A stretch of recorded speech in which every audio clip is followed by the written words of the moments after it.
What's up, guys? Good afternoon.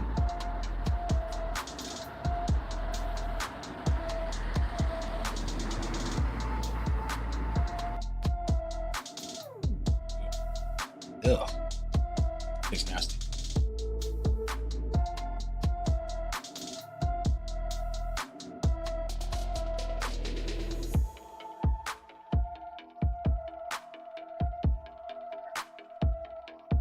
What's up, guys? Welcome. Good afternoon. We got to cover some of the updates. We're on kind of early today, but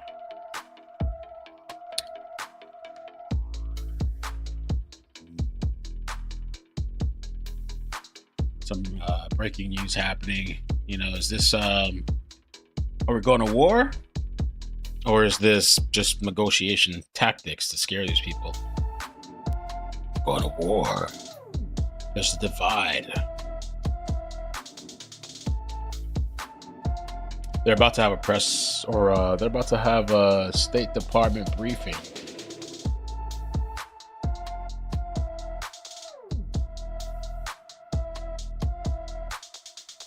I'm going to go over some of the protest updates too.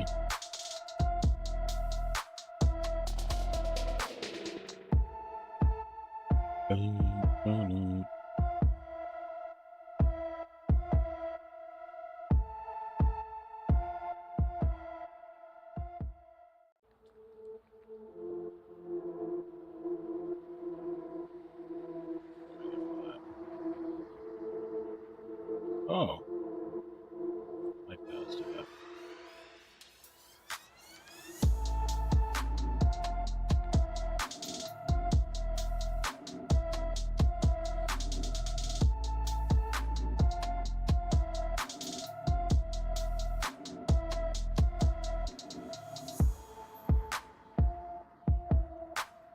Okay. Let's see what's going on. Let's see what is going on.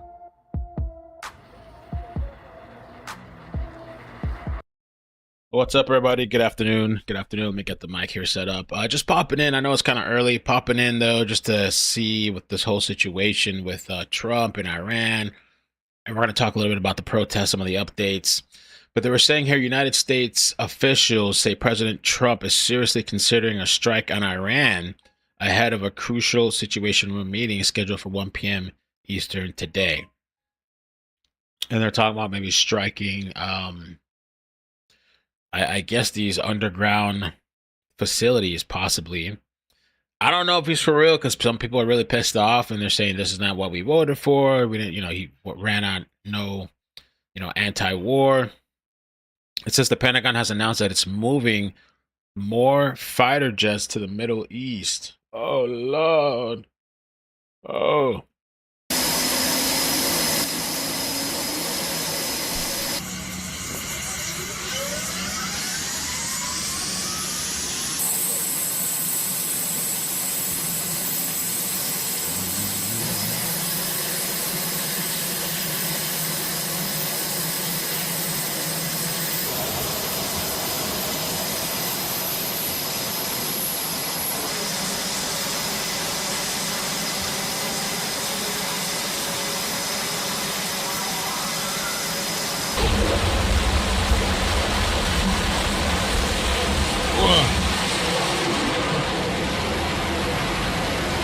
Is this the art of the deal that's happening, right? Is this part of the is this part of the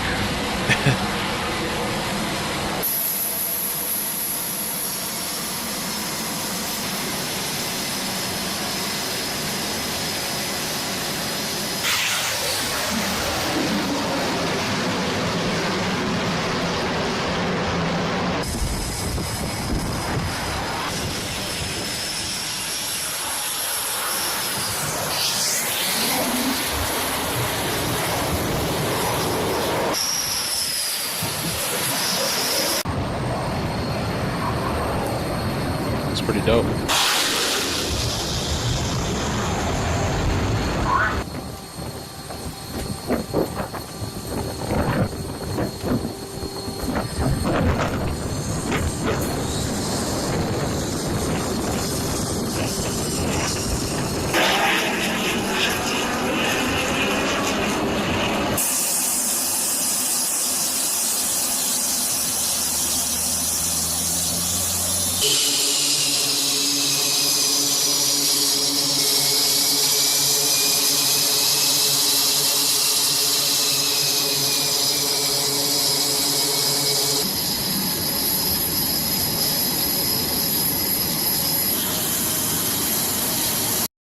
All right, so we got some of that.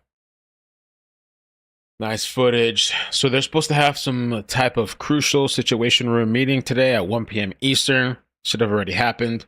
The Pentagon says that they're moving more fighter jets to the Middle East. And look at this. Look at this. I guess he posted this on Truth Social. We know exactly where the so-called Supreme Leader is hiding. He is an easy target, but is safe there. We're not going to take him out, kill him. At least not for now. What? God almighty. But we don't want missiles shot at civilians or American soldiers. Our patience is wearing thin. Thank you for your attention in this matter. And then Nick Sorter here tags, who's this guy, the Supreme Leader? The Supreme Leader of Iran. Khamenei Jr. So they're tagging him. You literally have minutes. It's almost like a deal. Maybe this is part of negotiations. Trump's trying to work this thing out. And you know how there's a deal and you only have a couple of you're gonna have a couple of, you know, they tell you, oh, this is the last 5 items. You have 5 minutes to get this flash sale, you know, 5 minutes for the flash sale. So I don't know, maybe that's what that is, negotiations.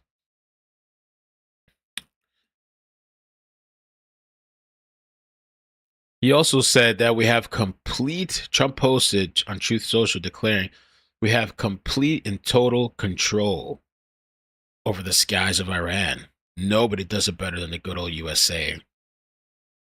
Before anyone misinterprets this, he means U.S. made jets and weapons that Israel is using. It does not mean the U.S. was involved in an attack. Let's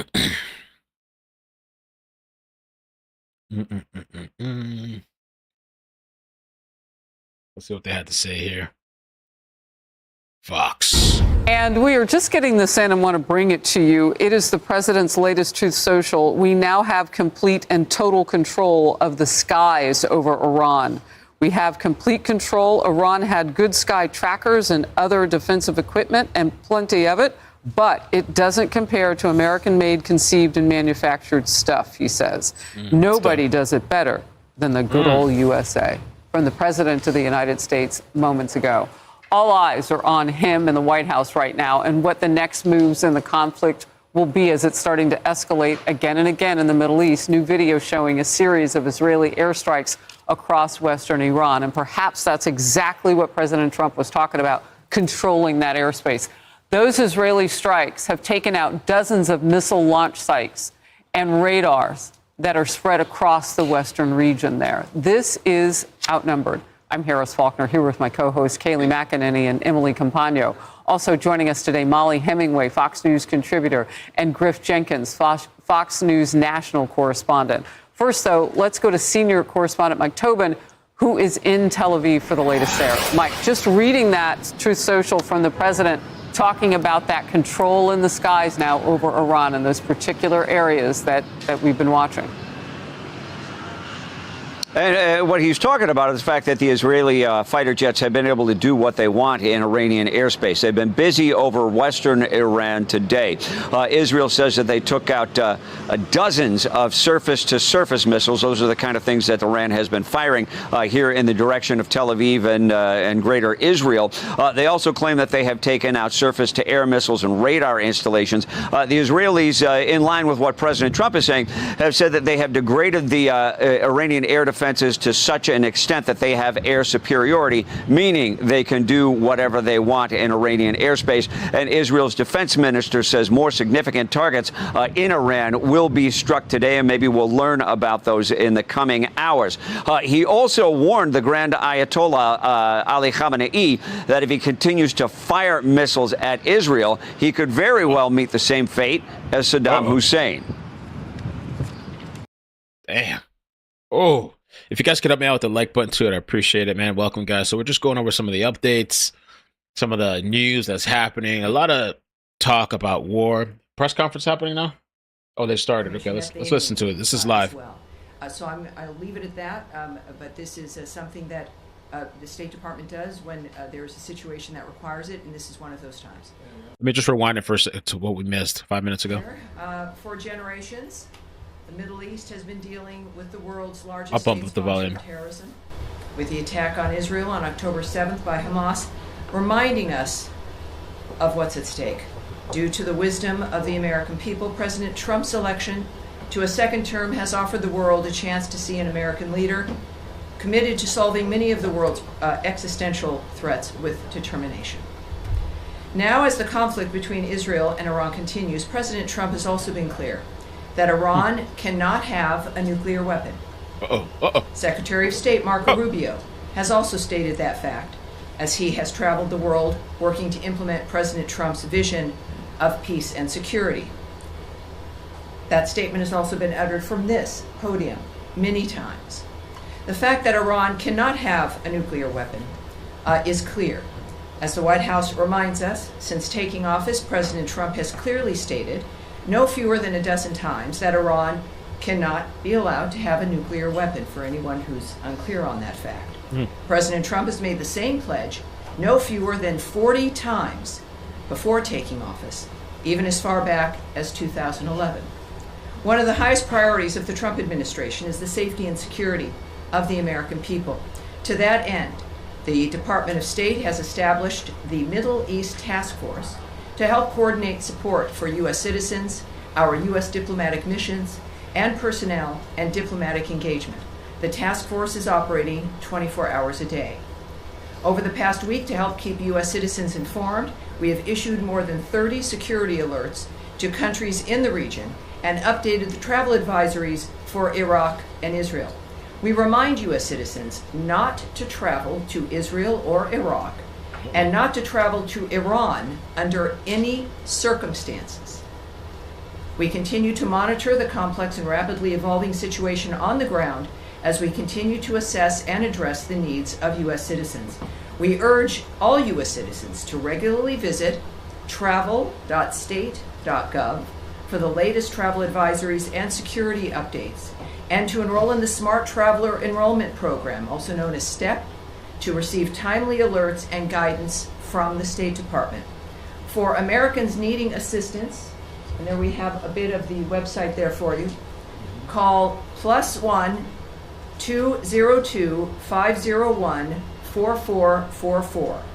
That number again is +1 202 501 4444. If you're on that website, you can also click on that red box. It will take you to a page where you can search for the embassy of your interest, where you are, where you would like to connect to be able to get help from the embassy in the country where you are. And of course, the number's there as well for your closest U.S. embassy. I also want to add a couple other things here as we're dealing with this. It is certainly a rapidly evolving dynamic, but to conclude the topper here today, I want to recognize the State Department and other U.S. government teams around the world working under threat on behalf of the American people, particularly those in Israel and Ukraine, who spent another night sheltering in bunkers as they came under attack. Our priority is the safety of Americans overseas and here at home. It is the priority of Secretary Marco Rubio. It is the priority of everyone who works in this building, and the thousands of American citizens who work anonymously and whom you will never see, who are working in embassies and consulates around the world and working with those local nations to be there for American citizens and to help facilitate American diplomacy. Our priority is the safety of Americans, yes, here at home, but also overseas. We thank all of those working on behalf of the American people, all of you watching from home and from around the world. We thank you, and for everyone around the nation, we know and honor your work as we begin another briefing here, ready to take your questions. All right, yes, sir. Questions? Yes, hi. Thanks. Thanks for that. Could you give us some more details on this task force, how it's going to work, and specifically if it's going to help Americans potentially leave the region, be repatriated, depending on the countries that they're in, and any more details? Right. I won't be giving you, just as a reminder of how today is a little bit of a different day for the briefing. There is always things that I can't say to you. And yet we have a long back and forth. Sometimes we have a little bit of a debate. I won't engage in that today. My responses will be perhaps a bit quicker than usual, and I'll be moving around more quickly to reach as many of you as I can. There will be less than I can answer for you because of the circumstances that we're dealing with around the world.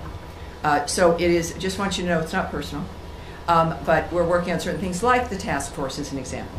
The task force is a group of people who are working, taking the calls of people, of American citizens around the world, making sure that they get connected with what they may need in that region. I won't go into the details of all that the task forces do, of course, but it's about information, making sure people here at the State Department and people that we get the information we need, but also people around the world, American citizens, get directed to the information that they may need as well. So I'll leave it at that, but this is something that the State Department does when there's a situation that requires it, and this is one of those times. Sure, Matt, sure, of course. That phone number that you can get, if you call that number, which I can do right now, who do you get? You get an individual Nobody. who is Task force? Somebody out in India. no, you don't get the task Hello, force. sir. That Thank you phone for number calling. Is a general phone number. The task force is busy, but it is a separate unit that is How can we established help to you? take the calls to assist American citizens who call to the embassies. Particularly, you're going to be referred to embassies who can help you get what it is you need. So, good question. Thank you, sir. All right. Yes, Andrew. Question. There's some specific consular needs. One in particular that I'm aware of, and there may be more than one, is an American citizen in Orin, where there is no embassy, no consulate. Would that be a Swiss protectorate? Would there be other options? Is consular affairs give any advice as to what to do about Americans right now stuck in? I can't speak to any places? advice or information regarding individuals in Iran at this point. And what about American Israelis or Israeli Americans either wanting to come out or wanting to get back home? LL, I believe, has resumed flights in some small measure for people who, some people have kids in Israel and they were visiting the States, and they're American citizens. Is there anything that they can do? Where should they call this number? Well, obviously, if you know, and we encourage every American, when you travel, is to contact your local embassy or consulate, let them know you're there, make sure you know where they are, have those numbers, and that's what I would recommend, no matter where you're traveling, but certainly in the Middle East, is know where those entities are, know where the embassy is. So if you're in Israel, obviously it's Tel Aviv or it's Jerusalem. Well, they will answer their phone. So there's contacts that can happen in the midst of all of this. And of course, I think that's the advice for wherever you are. But clearly, if you're in a certain area, it's obvious in this case that there are certain limitations in that region, and that contact the embassy, the one that is nearest to you, and you will, at the very least, make sure they know where you are, but also they will give you some options for the plans that you would like to make. Yes, Humaira. Tammy, I understand your limitations, but I have to ask this. I know you do. It's your job, and I appreciate that. I'm here to take questions, not necessarily always answer them. Yeah, last Yes, time ma'am. President Trump said he wants a real end, not a ceasefire. So does the United States support or pursue regime change in Iran? Or are we just talking about dismantling Iran's nuclear enrichment? And would that include the United States helping Israel strike Fordow? Well, I'm certainly not going to characterize what President Trump says or tweets, for that matter. He doesn't need characterizing. He's one of the most transparent, one of the most clear individuals that we've known. I think that we can take his word for his word, but I'm not going to speculate on, in a larger sense, what that would mean. That is up to the president. He is the singular guiding hand about what will be occurring from this point forward, as he has been, and I think that dynamic is pretty clear. He says he wants an end As he has said about every conflict that he has, as a peacemaker, worked to stop peacefully through diplomacy. That has been his commitment. And he wants these things, as he said about a number of situations, not for a month or 6 months, but durable ends to this nature of forever wars. And that has been his posture, and that's his posture now. Okay, I have an easy follow-up. Yes, ma'am. How many people... I'll take a hard one, too, I'd say. How many people so far have contacted U.S. missions in Israel or elsewhere, American citizens, seeking help to depart the country that they're in the Middle East? Yes, I won't discuss those details or the numbers involved with the Are you embassies. guys planning to facilitate charter planes to get people out or military evacuation? I will not discuss what our plans are in that regard. Yes, ma'am. Just to Don't follow worry up on about that it. really quickly. Sure. Don't worry about it. Are you guys considering at all operations that would help Americans who want to leave the region from evacuating?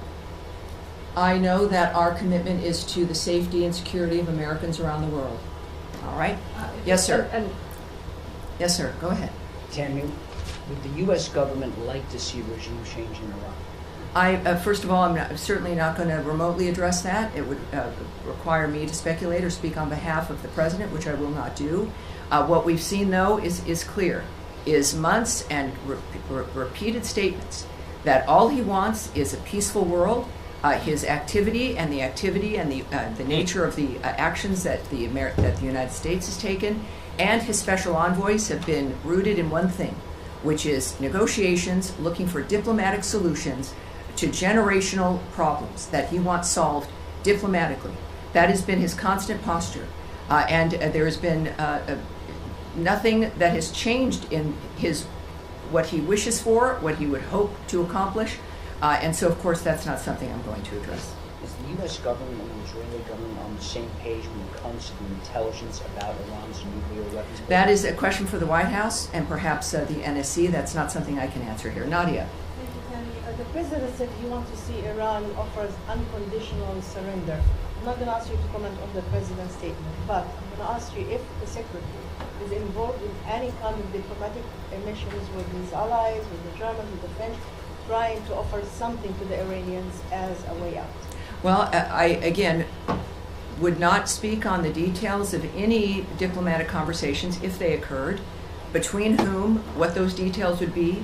We know, of course, the secretary and the president were at the G7. Their constant work from the moment they came to office has been to, and certainly Secretary Rubio, was to open up conversations and to lead the world through diplomacy to make a difference. But that's the only thing that would guide me when it comes to the nature of the decisions they're making at this point. Yes, ma'am. Without getting into the details of the conversations, is the door to diplomacy with Iran on its nuclear program still open from the U.S. perspective? That would be a decision made by President Trump. Have you heard from the Iranians signaling interest in continuing discussions? That is not something that I can speak to. Yes, ma'am.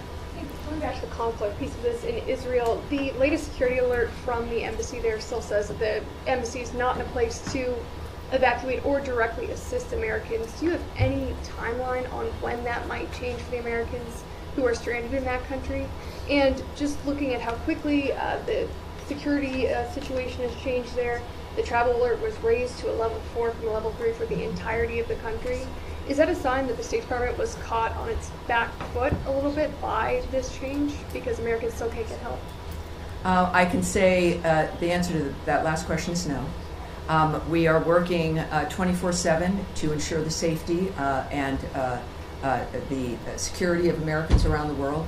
I can say that the Department of State is always planning for contingencies to assist private U.S. citizens' departure from crisis areas.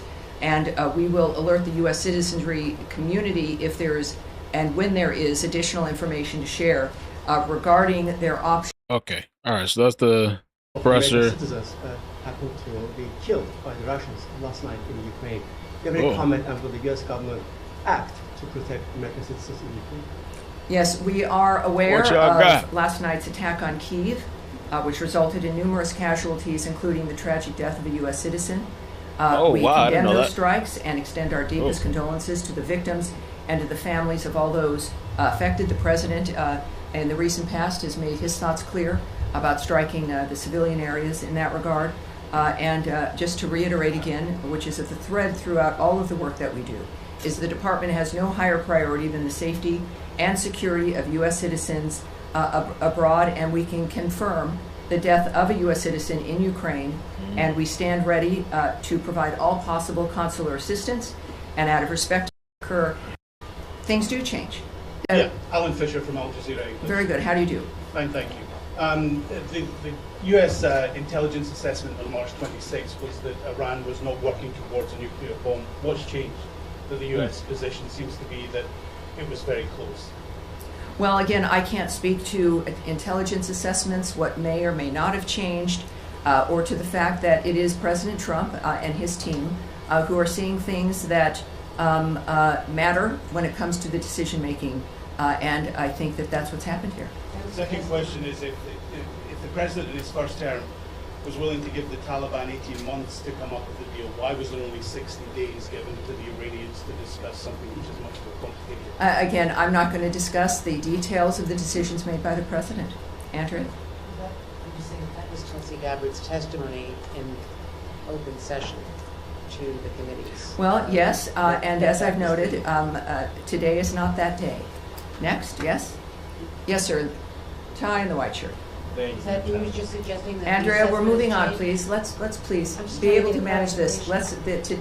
Sir, in the back there. Thank you, ma'am. My question is, the other week we were talking about the negotiations between Iran and the U.S., and the president was very optimistic about it. And now drastically everything has changed.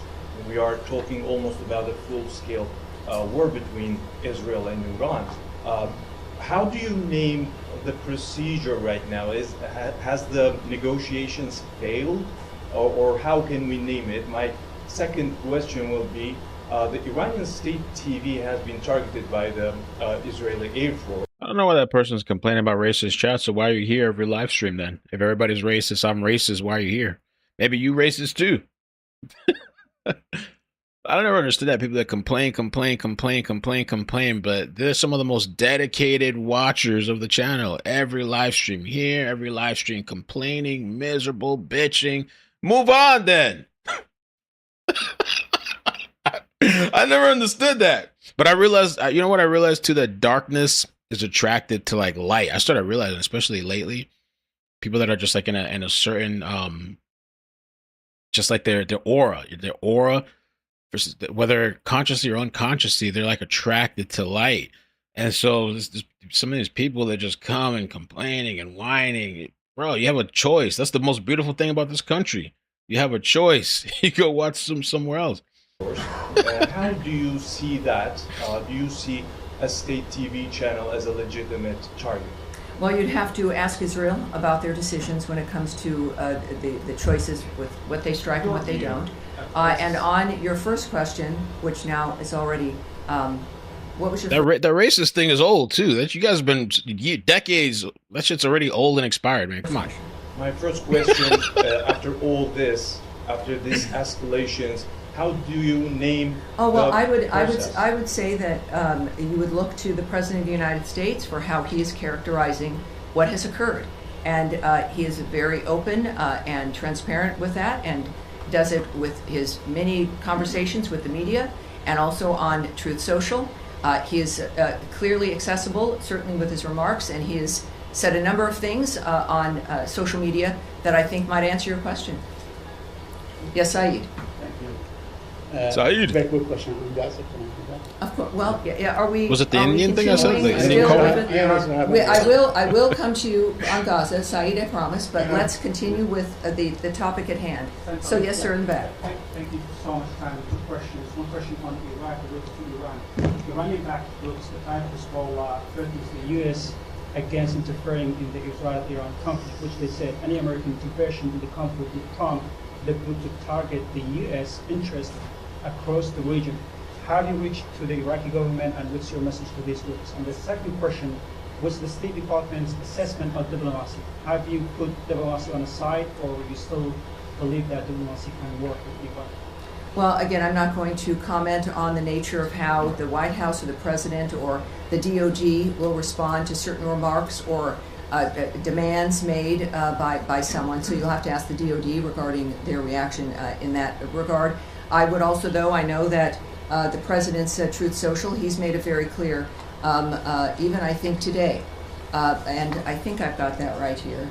This is, again, one of the things we've learned about President Trump is that when he tweets, when he speaks, the world watches, and it's the most clear framework that we can learn of his approach.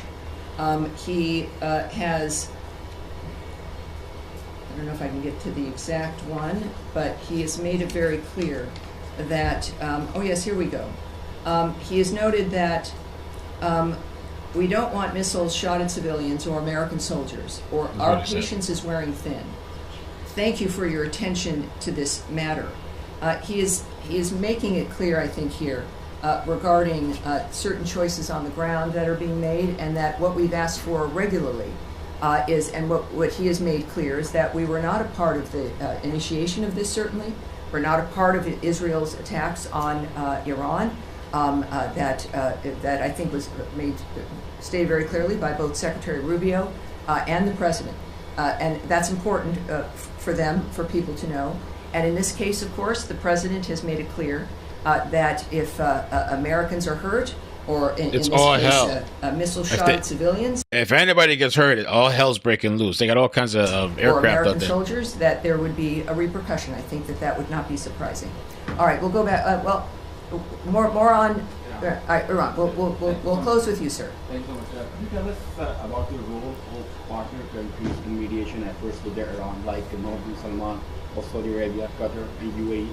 President Trump recently concluded successful trip to the Middle East. What can you tell us about the role of these partner countries?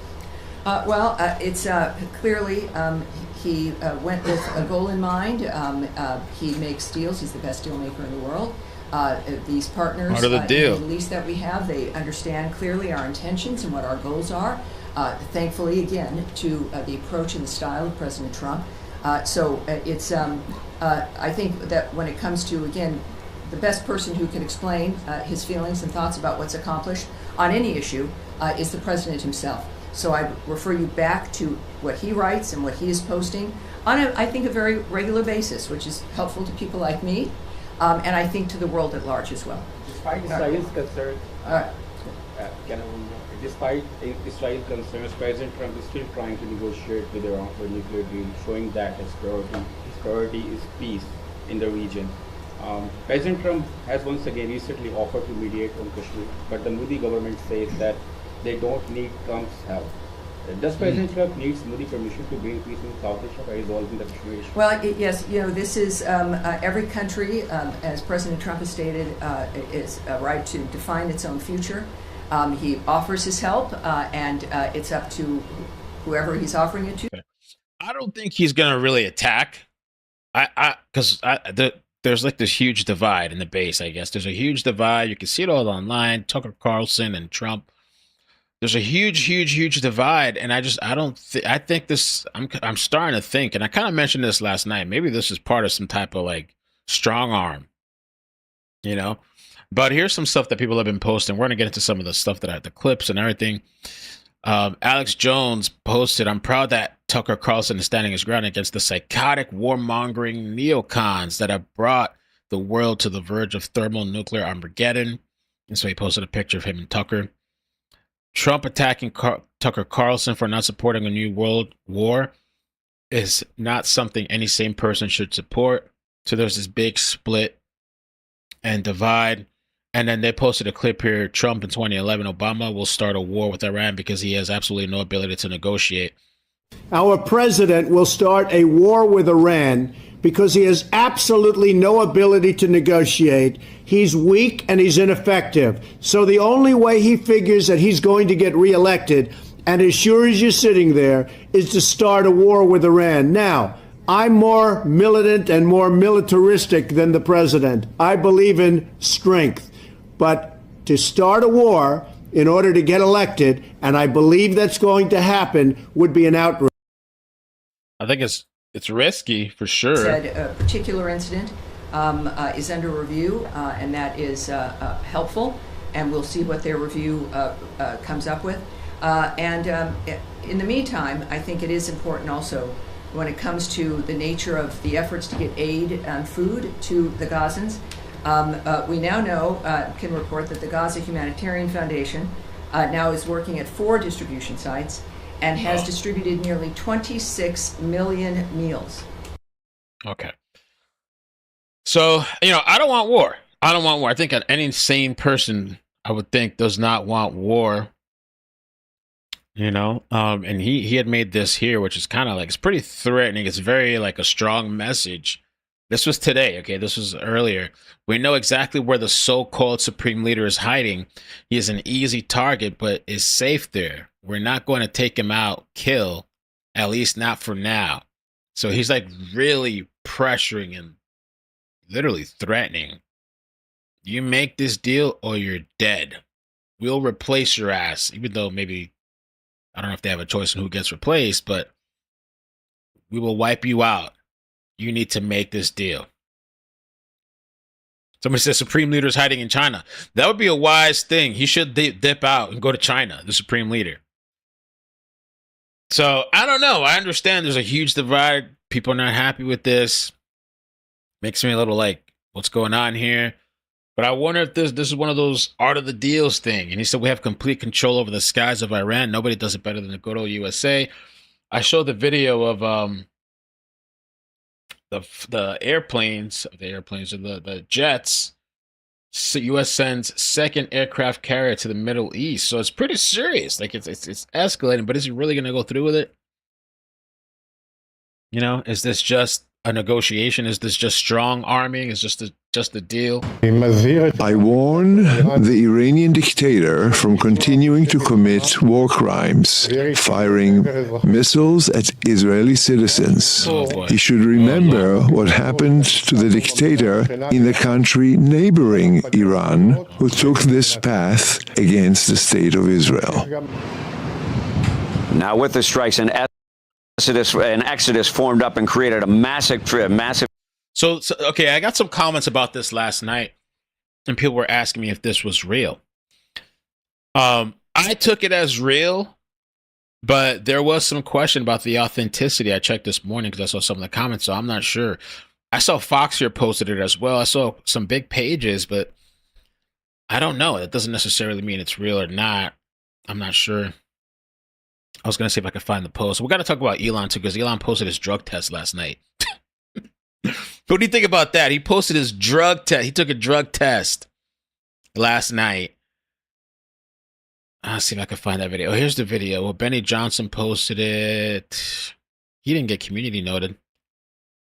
Breaking 911 posted it.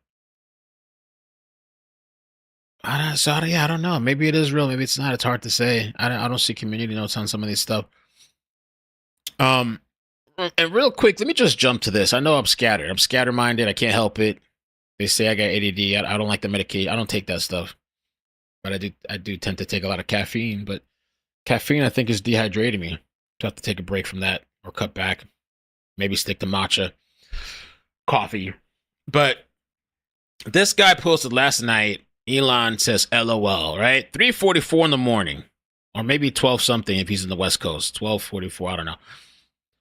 Late or early morning hours, he posted this test with his name on it. He took the test on collected 611, received 613. And basically he's negative on everything. Amphetamines, X, barbiturates, coke, ketamine, all this stuff, right? And so people are like, yeah, I told you, blah, blah, blah. Like people are like cheering and all this stuff. Bro, I don't know if the guy's on stuff or not.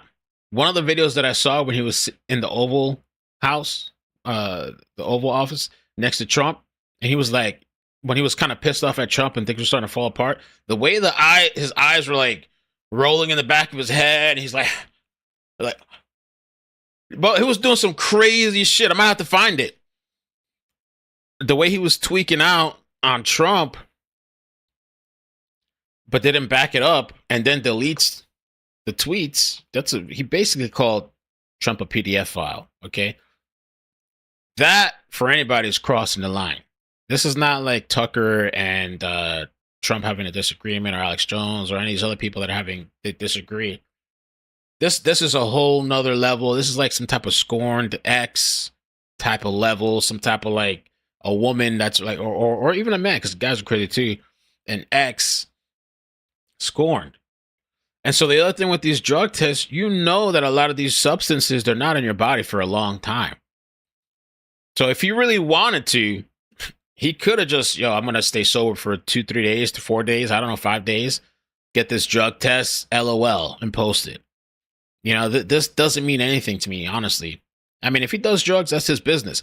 I've seen him multiple times talk about his drug usage. Or I've seen some video where he was talking about ketamine and like he microdosing, he takes it for depression or something. I don't know if he stopped taking it or not. Something was up with him those days. If you're going to make those accusations, then back it up. He said that and then deleted the stuff. You know what I'm saying? Like that stuff that ruins your reputation. That stuff that you're literally trying to you can't ever trust somebody like that again. We can never, like Trump and Elon, I don't know how Trump feels, but we can't ever be cool with each other ever again. Because you literally try to decimate and destroy him. Let me see, Elon Musk. I like Elon. I'm just saying, if from that perspective, if I was Trump, we're never being cool again. You're excommunicated. Let me see if I find that clip. My friend had sent it to me. I don't know where it's at. Bombshell new report, Musk on intense drugs. I guess that's kind of a rough last day in government for Elon Musk, who showed up to the Oval Office for some kind of send-off with a black eye, just hours after new bombshell reporting on allegations of his voracious drug use. In a lengthy article. Listen, people could say you're on drugs just to try to discredit you, for sure. Citing people familiar with his activities. The New York Times reports that Musk's drug consumption went well beyond occasional use. He told people he was taking so much ketamine, a powerful anesthetic, that it was affecting his bladder, a known effect of chronic use. I learned that today from the New York Times. Didn't know that. He took ecstasy and psychedelic mushrooms, and he traveled with a daily medication box that held about 20 pills, including ones with the markings of the stimulant. Is this right here? A South African immigrant that's worth billions of dollars showed up in the Oval Office wearing a T-shirt that says the Doge Father. Here is a man who is completely tripping his balls off on drugs with his Doge hat, his shiner, his Doge Father T-shirt, receiving his participation trophy from a man that cannot blend his makeup. If Jesus Hollywood Christ. produced. There was another video that looked crazy as hell. I'm trying to see if I can find it. I was just like, what the hell is going on with this dude? This shit looked nuts. Well, it's a very sad case. It's a case we win. We can't lose that case. Look at it. We have the. That's what I mean. Like when I say he's like an X or something, just like rolling their eyes, pouting and stuff. It's a very sad case. It's a case we win. We can't or on lose something, or look, or we upset. have the right to make grants. We're not going to make any grants like that. But I don't think Harvard's been acting very nicely. I think Columbia wants to get to the bottom of the problem. What the fuck is that? Well. And there are other institutions too that are acting, but Harvard's trying to be a big shot. And all that happens is every 3 days we find another 100. I don't know. Maybe he was just upset. Maybe he wasn't on anything. Maybe he was just upset and angry with Trump and disagrees with stuff.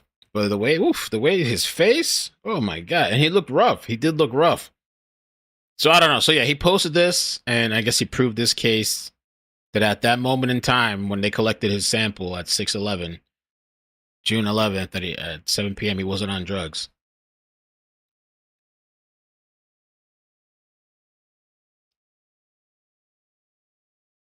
So, but I mean, I guess good for him. I guess he I guess whatever he needed to do.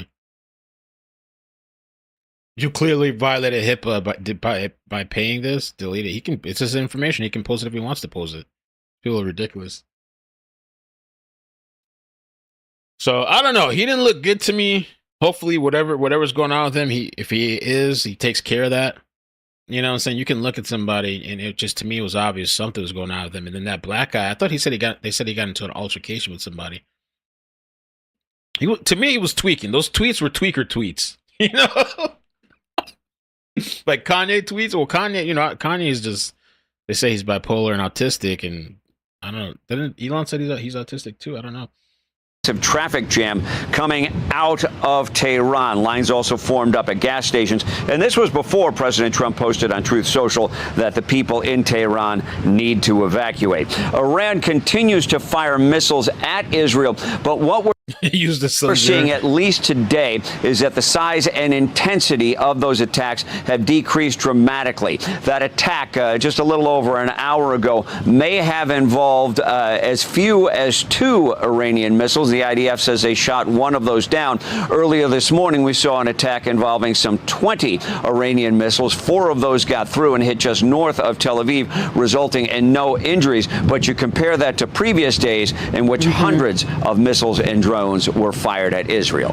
Harris? Mike, you may know the name Yadlin. He is the former Israeli intelligence head for the military in Israel. And what General Yadlin told me last hour was that, yes, they have dramatically, decreased the number of missiles coming in. They're looking for some help. It could come in the form of a friend. We don't know. He said they could just be resetting at this point, so they're keeping all eyes to the sky. They're acting like, this is the conflict that it is. Okay. Oh, somebody said it was actually a rehab center carrying K. Okay, thank you. They escaped last night. Damn. A rehab center got it? They running like that? There's a lot of people in that rehab. Well, certainly. But all we can go on right now is what we're seeing. We saw those massive missile barrages coming in previous days, and the numbers are dramatically down today, resulting in no injuries. And in fact, what an Israeli military official told me earlier today is that the attacks just haven't been impactful. All right. Well, thank goodness for that. Carefully, and not to lay a finger on U.S. troops or innocent civilians in the Middle East. He also doubled down on his belief that a nuclear Iran needs to remain off the table. Trump posted this on Truth Social. We started here. Iran should have signed the deal. And I saw some comments on X. They were saying that, like, these people have been saying forever that they have bombs or building these nukes and stuff. They've been building nukes for decades and decades and decades. Told them to sign. What a shame and waste of human life. Simply stated, Iran cannot have a nuclear weapon. I said it over and over again. Everyone should immediately evacuate Tehran. Meanwhile, more than 300,000 people have been warned to evacuate the capital city of Iran. As Israel's Operation Rising Lion only intensifies at this point, videos showing long lines of cars fleeing the city, and we know that gas stations were bumper to bumper as people were trying to fuel up. Trump told reporters that he wants peace and he wants the bloodshed on both sides to cease. What was the thinking on the call for Tehran to evacuate? Is there a threat or is there incoming? What was the thinking on the full evacuation? I want people to be safe, and that's always possible. A thing like that could happen. I just want people to be safe. What specifically is better than a ceasefire? What are you looking for here? An end. A real end, not a ceasefire. An end. So something that will be permanent. Yeah, or giving up entirely. That's okay too. Are you close there? Are you possible? Is that possible in the next 24 hours? Why not? It's certainly possible. Complete give up. That's possible. The cities have been blown to pieces, and we've lost a lot of people. They should have done the deal. I told them, do the deal. So I don't know. I'm not too much in a mood to negotiate now. Molly, your reaction? Well, it's been such a dramatic, interesting couple of days here. But I think one thing that was interesting was that President Trump reminded people, he said repeatedly, Iran cannot be trusted to have nuclear weapons capabilities. He has not been ambiguous about it. He said it over and over again. And I think people are pretty happy with how things are going thus far. They're also understandably worried about this becoming yet another regime change war in the Middle East, which nobody voted for. But it's why it's good to hear what the president has to say. And he seems to be, he's earned a bit of credibility because of how he's handled so many conflicts in the past. And so I think that's why so many Americans are feeling okay about it thus And far. to the point that you're making, the Vice President, J.D. Vance, posted this just a very few minutes ago. It's a lengthy post, and Griff, I'll just drill down on it. That decision, what you're talking about, whether or not we would get involved with Israel, ultimately belongs to the president. And of course, people are right to be worried about foreign engagement after the last 25 years of idiotic foreign policy. But I believe the president has earned some of the trust on this issue, just what you were saying, credibility. But I believe the president has earned that. And having seen this up close and personal, I can assure you that he is only interested in using the American military to accomplish American people's goals. Whatever he does, that is his focus. Griff. Yeah, and that last point, I think, is really important because while we're hearing in the Israeli media that regime change may be on the table, obviously the Ayatollah is thinking, well, wait a minute, if it's existential for my future, then maybe I've got to get to the negotiating table and do a deal. But President Trump, the tell is where Molly puts it. No matter what, Iran can't have a nuke. And we know in that one site, Fordow, where they have uranium under a mountain, there's only one weapon that can do it. It's a massive ordnance penetrator, the GBU-57. It's a 30,000-pound bomb that could take that out. The Israelis don't have it, and they don't have the planes that can fly it. They don't have the planes. Yeah, that's what we talked about last night. So what's going to happen with that? That's what I'm saying. Does that mean there'd have to be some type of involvement, like on our end, where we have to take an aircraft in there and drop that shit? That's not good. Two bombers can fly that and carry a bomb that big. Up and created a massive trip. Not for 60 days. We've talked to Iran for nearly 5 decades, nearly half a century. Guess what that has gotten us? Talking to Iran has gotten us American hostages, some of whom have been killed. Talking to Iran got us 609 dead American troops at the hands of Iranian proxies in Iraq. Talking to Iran got chance of death to America. Talking to Iran got an assassination threat against President Trump. Trump doesn't talk. He's a man of action. Biden talks. Biden says don't. And what did don't get us? It got us 2 global wars, and it got us the fall of a country.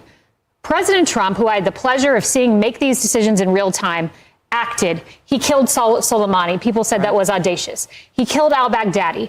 He went into Syria when it necessitated it, and they used chemical weapons. He is a man of action. He has earned the trust of the American people. Millions of people are behind him, and it may mean acting to take out that Fordow nuclear site. And he has earned the trust of the American people, as J.D. Vance underscored. So you and Molly making this point. Trust and credibility President Trump has on this issue. Emily. Yeah, and interestingly, there's a group of voices right now, especially among the Conservative Party, that's highlighting the fact that this president campaigned on peace. And they say, well, this would be anything but, right?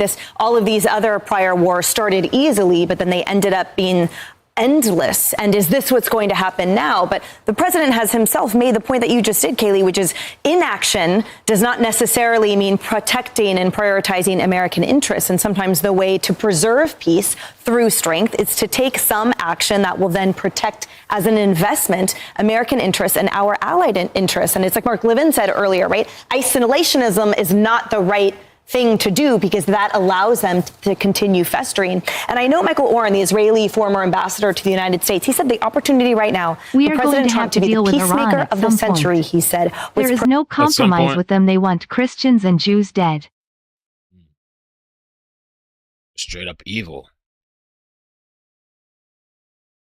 Profound. He said up until now, presidents, U.S. presidents and more have tried to curb Iran's nuclear capability. Here, finally, we have a commander-in-chief who will not only curb but eradicate their nuclear potentials. And he said up until now, people talk euphemistically about Iran's malign behavior, right? They are the world's foremost state sponsor of terrorism. When will this end but for the potential we have now? And I think it bears worth repeating as well. The sovereignty of the neighboring countries, their silence right now, many who have been up until now anti-Israel and anti-Semitic that are now quiet because they are relieved and they are hopeful at the potential for Iran to not only have their nuclear program ended, but for potentially the failure of the Islamic Republic, supported by Iran's youth and more. That. All right.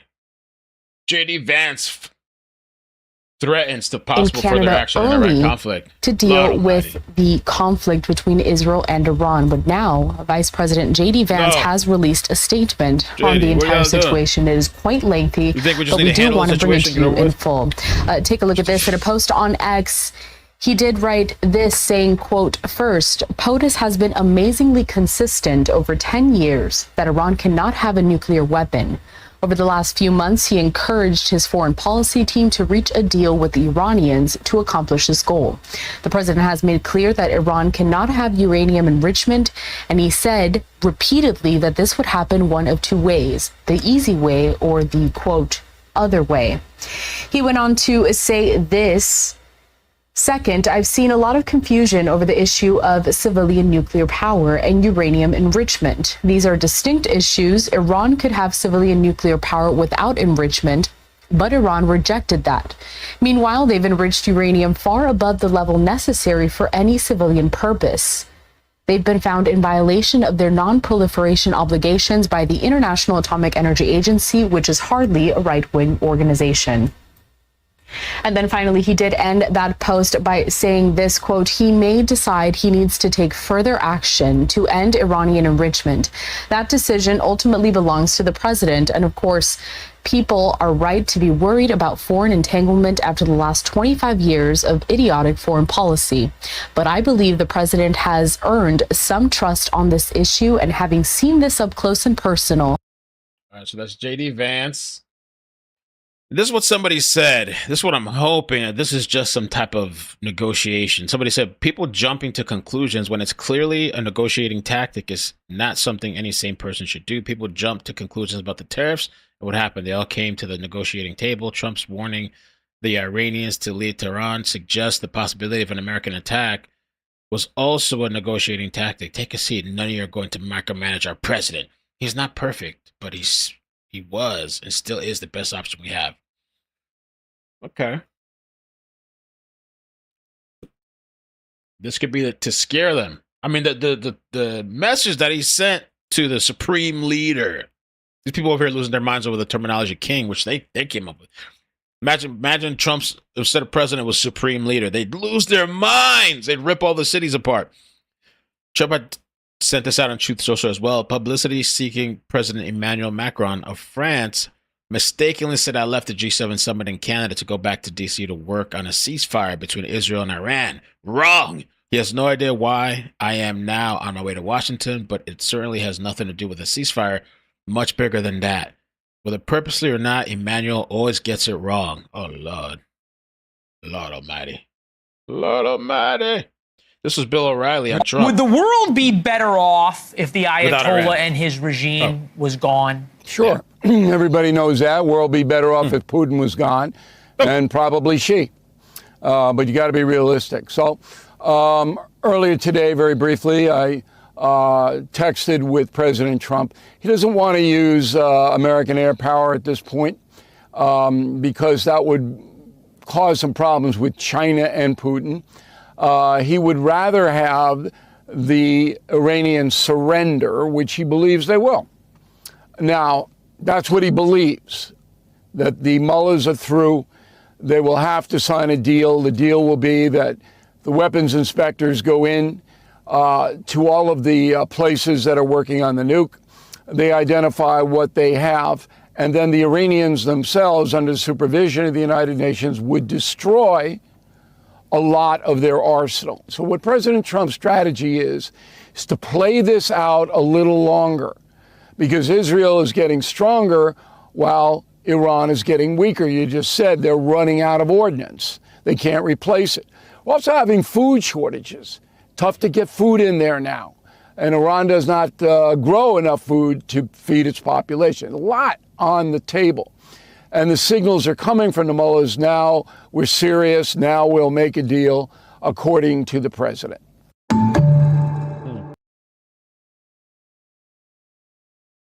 Crazy. Now, this was some different news here. Former Coast Guard officer Peter Stinson arrested for threatening to kill Trump. Investigators found years of menacing social media posts from 2020 to 2025. Just Wednesday, when he dies, the party is going to be huge. Whatever that means. Somebody else got caught up. They're saying this guy, the Minnesota shooter, lawmaker, assassin, they said the suspect was deeply religious and conservative. That's what the friends are saying. Trump had some comments about this dude, too. Former friends and colleagues were interviewed, described Bowler as a devout Christian who attended an evangelical church and went to campaign rallies for President Trump. Records show Bowler registered to vote as Republican while living in Oklahoma in 2004, before moving to Minnesota, where voters don't list a party affiliation. Near the scene of Hortman's home, authorities said they found, well, we know the whole story already. He was right-leaning politically, but never fanatically. From what I saw, just strong beliefs. Bowler, who worked as a security contractor, gave a glimpse of his beliefs on abortion during a trip to the Democratic Republic of Congo in 2023. So, married father with 5 children. And Trump had this to say about Tim Mulls. Have you called the governor yet or been able to speak to any of them? I don't really call him. He appointed this guy to a position. I think the governor of Minnesota is so whacked out. I'm not calling him. Why would I call him? I could call him and say, hi, how you doing? The guy doesn't have a clue. He's a mess. So, I could be nice and call him, but why waste time? Have you called the governor yet or been able to speak to any of them? I don't really call him. He appointed this guy to a position. But I could call him. I'm not going to call him. This is an update with the protester situation. This was the peaceful protest. Police find a pipe bomb in home of an anti-ICE activist, Kevin Krebs. A pipe bomb. Krebs was arrested at the No Kings protest in Westchester, Pennsylvania on June 14th, carrying a handgun, knives, and tactical gear. Police, the bomb squad, and the FBI converged on the home of Kevin Krebs in Malvern Monday evening after a more extensive search of the home led to the discovery of a pipe bomb inside. Krebs was arrested Saturday in Westchester while heavily armed near a No Kings protest in the borough. The arrest was captured on video on High Street downtown. Shortly before the bomb squad and FBI showed up, a man who says Krebs is his younger brother spoke with Action News right there on the front porch. Completely so apologetic and so sorry that everybody was triggered or people felt uncomfortable.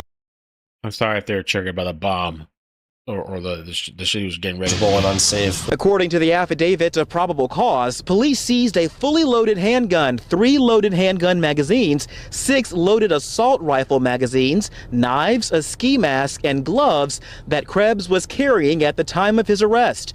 This man says his brother was in downtown Westchester in support of the protest and its message. This was also, ladies and gentlemen, we talk about this story, the No Kings. It says No Kings organizers shoot and kill bystander. Shot randomly into a crowd and killed an innocent guy. And the police arrested one of the guys who got shot at. And now here I am. I'm going to say it. Stop making me defend Antifa.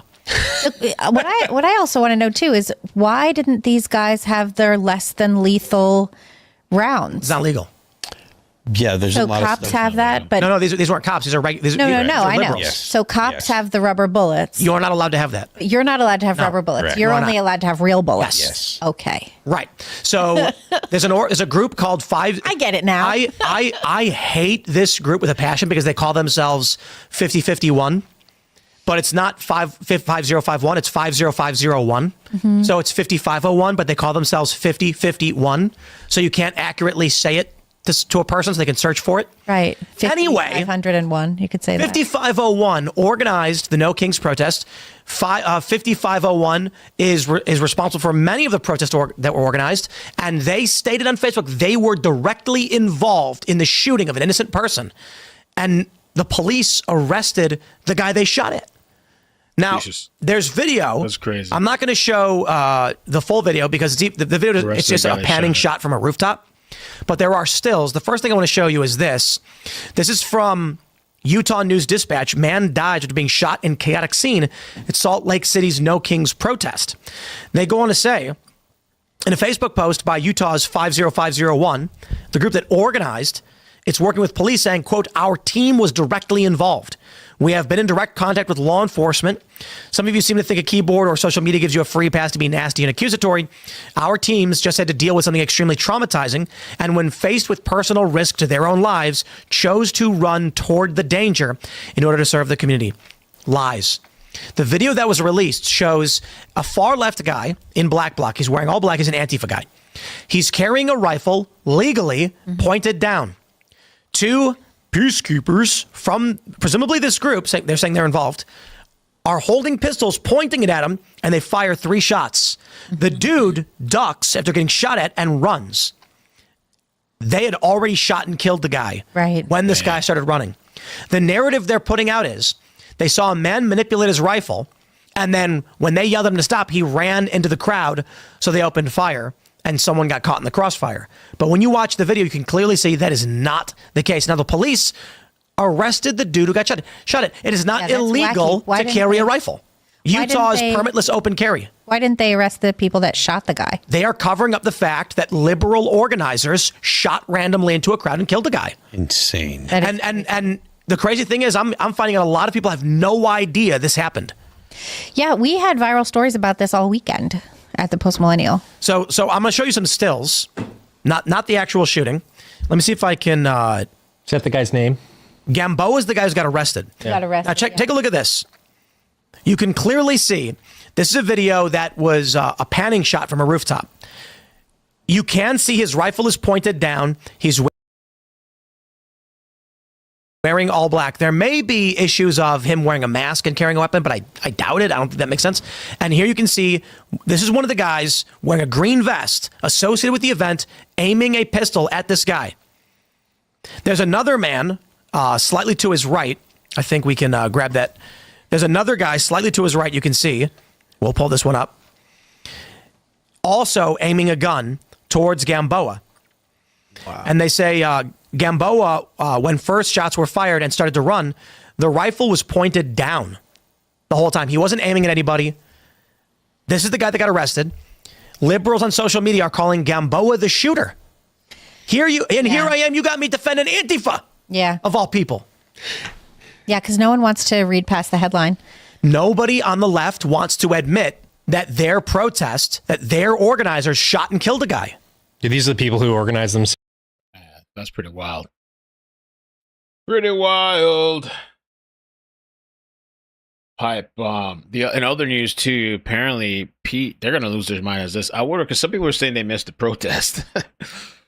Pete Hegseth has deployed 700 military personnel to Texas and Louisiana to assist deportation operations per DoD. This support provides critical resources to ICE's mission. The thing that I thought was interesting is, let me see if I can find it.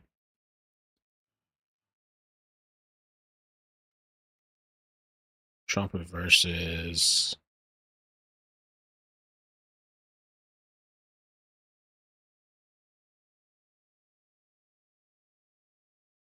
Trump reversed, because he had said at some point that they're gonna pause on farms and hotels, like deporting, like looking for people over there.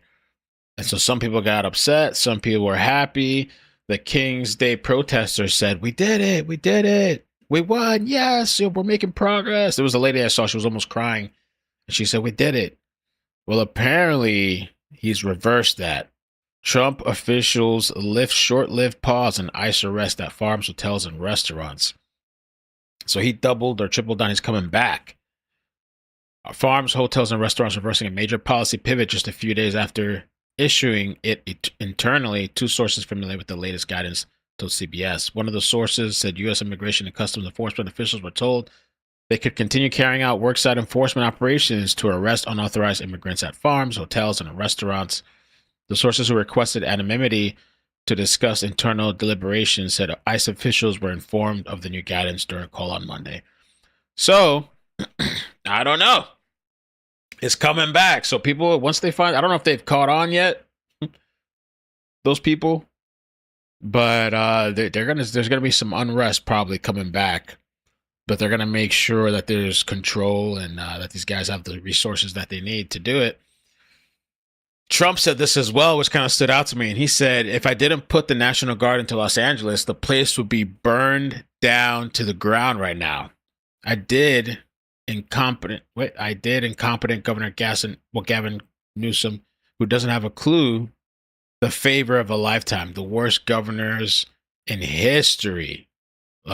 Over the streets of Los Angeles, and it's spreading. I want to make something very clear. This is Gavin Newsom and Karen Bass's fault. What can we look back at? Our history. During Trump's first administration, we had the BLM George Floyd riots. President Trump offered the National Guard to Tim Walz, and Tim Walz said no, and the city burnt to the ground, including police stations. On Friday, the riots started, and they were not peaceful protests, and Karen Bass told the police to stand down. Now let's remember January 6th. What happened?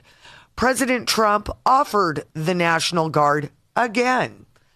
Pelosi and Muriel Bowser said no. So let's roll forward. Friday, we have riots start in LA. They were going after ICE.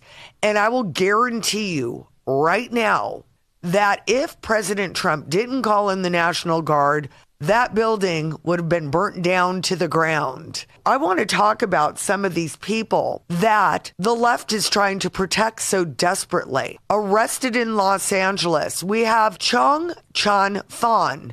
Now, this guy, 49-year-old guy from Vietnam, you may remember this story. It was a graduation party. There was a fight that ensued, and he left because he was kicked out, and he went back with massive firearms, and he killed 2 teenagers at a graduation night party. That's another guy that ICE arrested. Now, this guy's one of my favorites. What he was charged with was aggravated rape of a child, possession of child pornography, decimating obscene material, assault and battery, and kidnapping. Not somebody that we want on our streets. Get him out of here. Why these men were on the streets of Los Angeles in the first place is beyond me. President Trump sent in the National Guard. Why? Friday night, Karen Bass told the police to stand down. And we've seen what these agitators, paid agitators, do when they're left to their own devices. Now, the sad thing about this is a lot of the people that are here and probably the wheat and the chaff, they're going to get caught up in these raids now. And you guys can thank yourselves. I thank you, President Trump, for saving Los Angeles. And I hate to say it, you're going to have to do this all over the country because these horrible, and I do mean criminal, NGOs that took people through the Darien Gap are now working here inside of our borders to create these riots. And while we celebrate the Army's 250th birthday, these people are going to be protesting President Trump. Wow. Illegal immigrant resists arrest as he's detained by ICE outside of New York City court. His girlfriend pleads in Spanish. Arrested.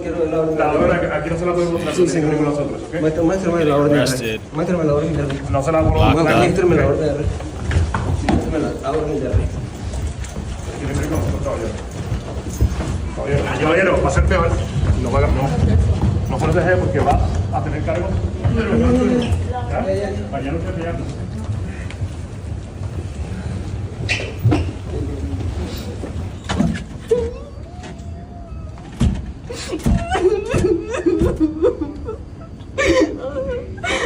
Déjeme pasar. Déjeme pasar, por favor.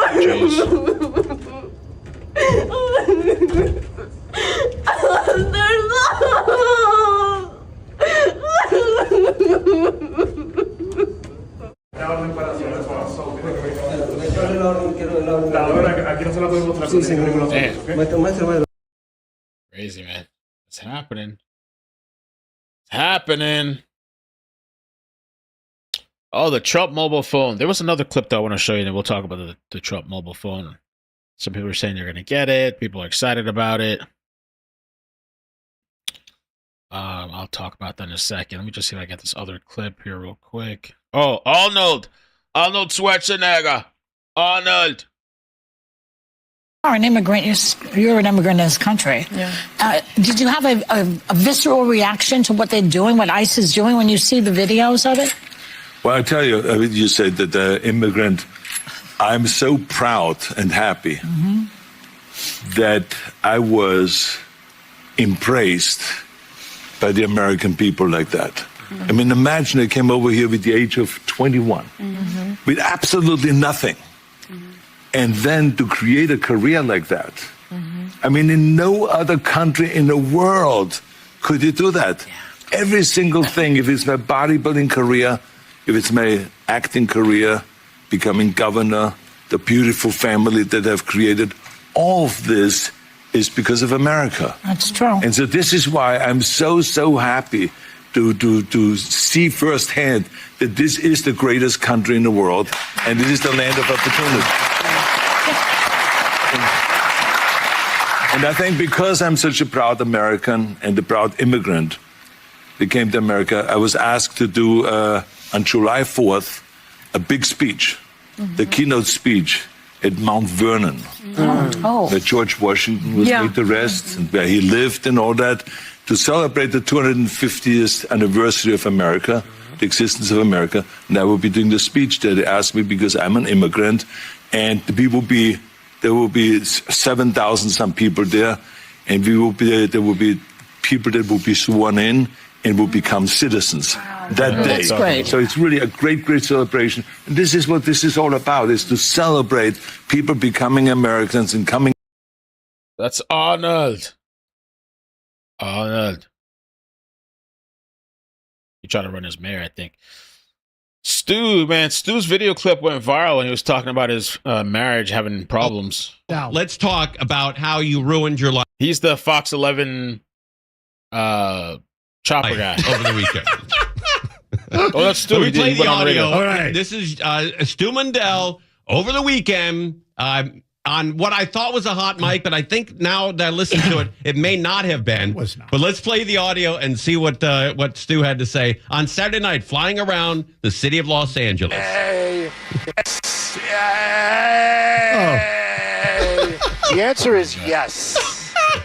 You know what? I don't care. I don't care about my. I am married. I am legally married. I am legally married. That's about the only way you can really say it. I am legally married, but I am not looking at now at all. That's good. I just had a bunch of debacles with my personal life. Yes, it's true. I know it's hard to believe. Somebody that doesn't even know what he's talking about in a relationship, and But I got nothing right now. Got nothing. Not really looking.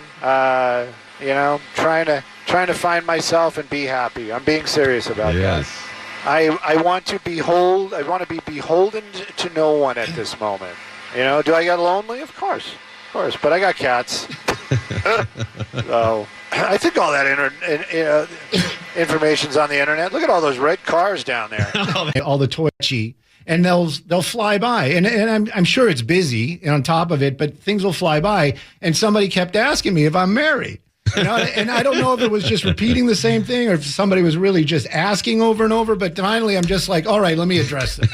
Why not? Can everyone else see the comments as well? Oh yeah. Okay. Yeah. All right. Yeah. It's like an old chat room back in the day. Everybody's writing, and there's some bickering going on. It's like I've always thought if you flew that helicopter around on Friday night and Saturday night in the summer when it's hotter than hell, it's a 20 share in Los Angeles. At least 20, maybe 30 or 40.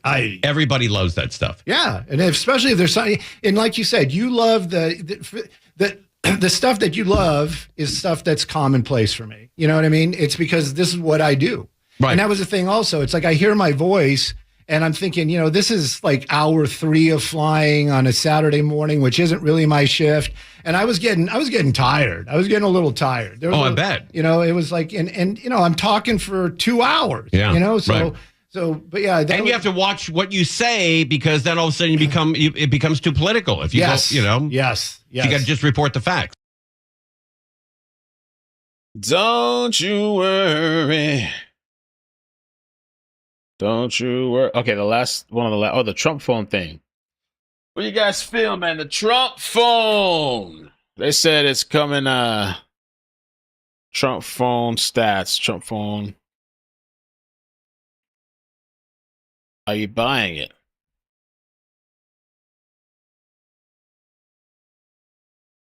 Come on, let me see here. I had it right here.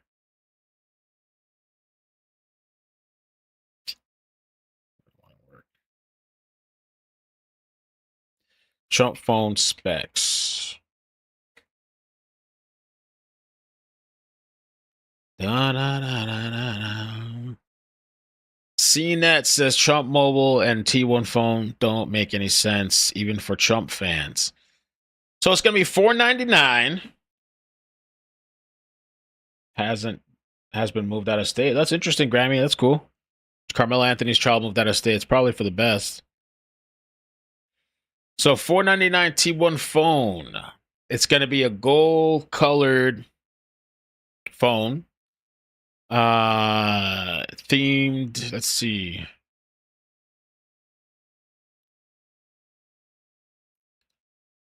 In-screen fingerprint sensor, 5,000 milliamp battery, recharges at 20 watts speed. The phone includes a headphone jack, accompanying a 50 megapixel main camera and 2 megapixel macro camera, 2 megapixel depth sensor, and the front cameras is a single 16 megapixel.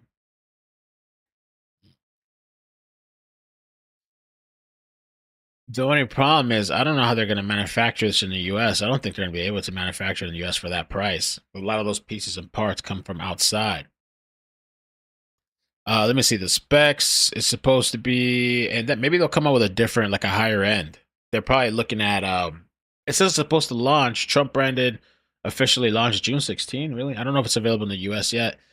It offers the 47 plan, $47.45 a month for unlimited talk, text, data, telemedicine, roadside assistance, and it's supposed to run on AT&T, Verizon, and T-Mobile. It's gold colored, has 12 gigs of RAM, 256 gigabytes of storage, 50 megapixel main camera. Might be kind of fun just to review the phone. But if you have the latest, like for example, if you have the latest iPhone or Samsung, it's not going to compare it close at all to those phones. Let's see.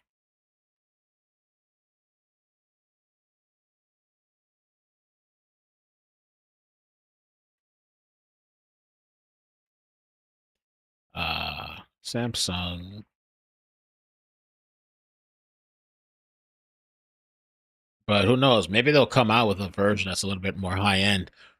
So it's really just if you want to sport the phone. It's kind of like if you want to stunt.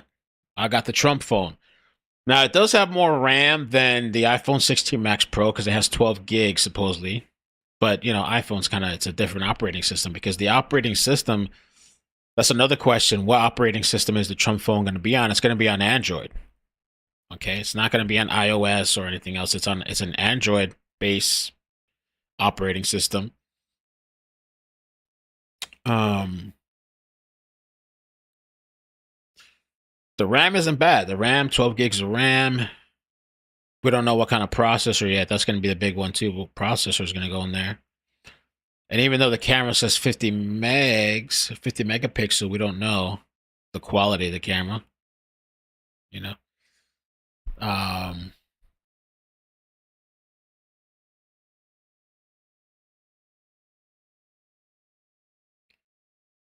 So if you have one of those latest phones, or maybe not even the latest, it might not be worth buying it. I think the only reason to buy it is if you want to stunt a Trump phone.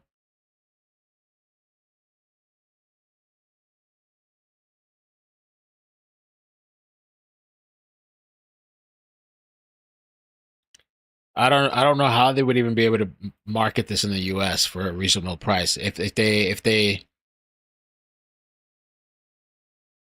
to make it affordable, I feel like they'd have to get the parts overseas and manufacture overseas. I guess we'll have to see.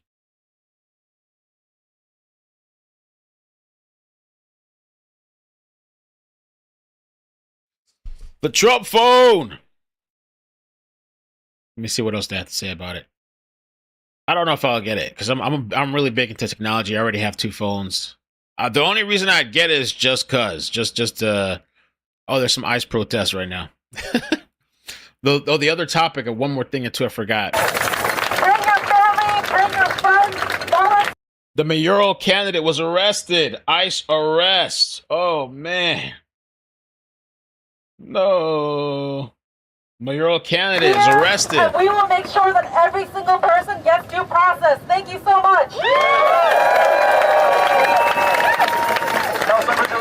You get the clip. I say free, you say Brad. Free. Free. Free. I say free, you say Brad. Free. Brad. Free. Free. All right, next I'm going to bring up council member, my friend, council member Tiffany. So they arrested this dude.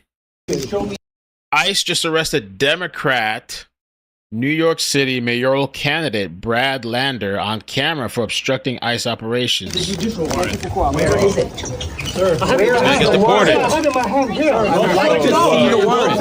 I would like to see the warrant, and then I will let go. I would like to see the warrant, and then I will let go. Take him in. Take him in. Take him in. Take him in. Let's go. Oh, no. You don't have the authority to arrest U.S. citizens. Sir, you don't have the authority to arrest U.S. citizens. You don't have the, I'm not obstructing, I'm standing right here in the hallway. I asked to see the judicial warrant. By asking for a judicial warrant, you don't have the authority to arrest U.S. citizens asking for a judicial warrant. Stay back, please, stay back. We go too, sorry. No way. I'm safe. Where are you taking him? Hello? Since you have no authority to arrest U.S. citizens, where are you taking me? And with what authority? Why are you arresting me? With what authority? And where are you taking him? No! Security details. Number 1 is going to go with him, all right? Hang on. Where's number 1? Hold on. Brett, number 1 right here, all right? Well, that's oof. Decision has endured over the years. And one of the most concrete ways to see that in this case is to look at the declarations filed in district. Considers Trump's, National Guard deployment to Los Angeles, which detail the critical functions performed by the California National Guard at the state level. That's central to our claim of irreparable harm in this case of leaving this day in effect. It's also central to the federalism concerns that we've raised. Okay. All right, I think I touched on all the updates that I wanted to touch on for now.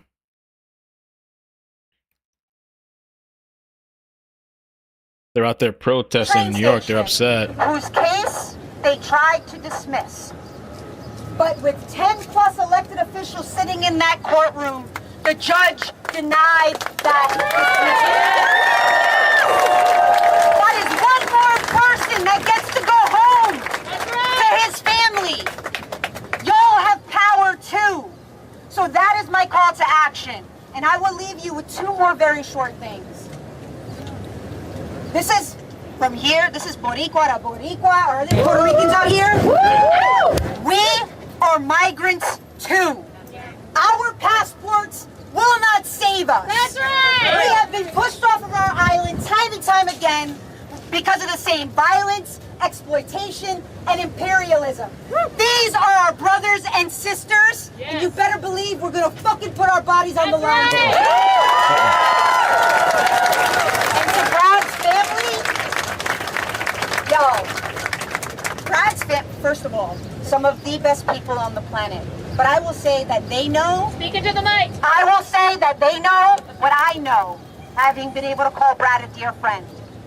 This is what he does, whether there are cameras watching or not. This is who he is. And so I got asked by somebody outside of the federal courtroom, well, what would you say to the fact that he did interfere because he put his body in between? And I said, I'm proud as hell. And so if you are a person of privilege, if you are an elected official, and you are not prepared to put your body in between this fascist government and the people you were elected to represent, step the hell down.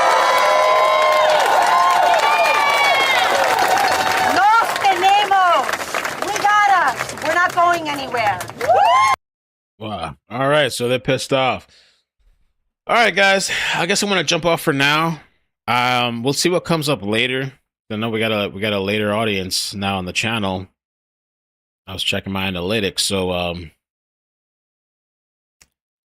let's see.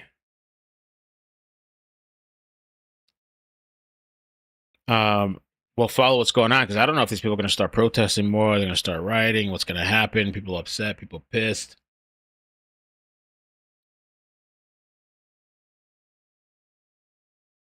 All right. I'll catch you guys later. Thank you so much. Hit the like button on the way out. Peace. Love you. Bye. Bloop, bloop, bloop, bloop, bloop, bloop, bloop, bloop, bloop, bloop. Adios.